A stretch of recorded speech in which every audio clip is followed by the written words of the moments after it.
Hey everyone, I was looking at the lab materials and it looks like we have good resources for pre-lab work for the students, especially with Jen's videos. I wanted to point out a few other resources that the students could use or you could incorporate if you want to. So I'm logged in now to MasteringAandP.com as an instructor, but the students can also click on the same study area. It looks the same.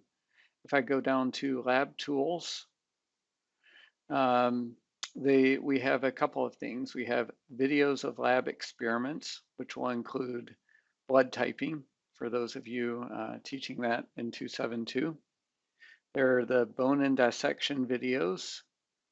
And this has a video of someone giving a tour of every bone with the marking that I The believe we ethmoid bone studied. is So that's another resource.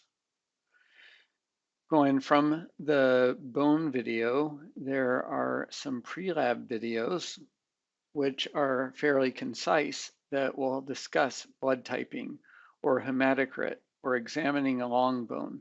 So I'm just going to click on this. I actually haven't watched it, but I know Jen has one. This one is 5 minutes and 12 seconds and will give us a pretty good tour.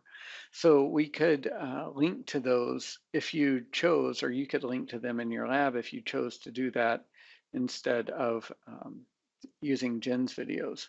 One of my favorite, uh, well, two of my favorite things in this MasteringAandP.com tool are the Practice Anatomy Lab, which I know you're familiar with, and also PhysioX. Now, unfortunately, students need Flash to run this, but it's probably worth it. So I keep going back to, I'm going to allow Flash to run. Um, I keep going back to blood typing, but we can do all kinds of exercises. I'll just do blood analysis. You can do hematocrit determination, blood typing, all the exercises you do. It gives you an overview, objectives, information, or sorry, the introduction, and it will have you do an experiment. And the experiment is like what you do in the lab. So filling this up, the centrifuge, oh, better seal the tube or blood's going to get everywhere. It actually has you throw everything into the biohazard and so on.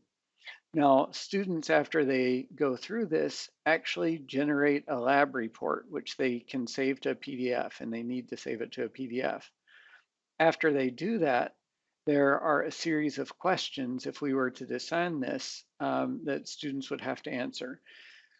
Whether this is assigned or students just use it as a helpful resource to understand what you're doing, it gives them the opportunity to go through the material on their own at their own speed and work on the concepts before they get in the lab and start squirting blood everywhere. Okay. And then in addition to that, I'll just look at, in terms of skeletal muscle physiology, stimulus frequency and muscle contraction. I'm just going to pull this up real quick. And you can do things like a lot of stimuli, you can record voltage, length, and so on. So this is a pretty cool tool to be aware of if you want to use it.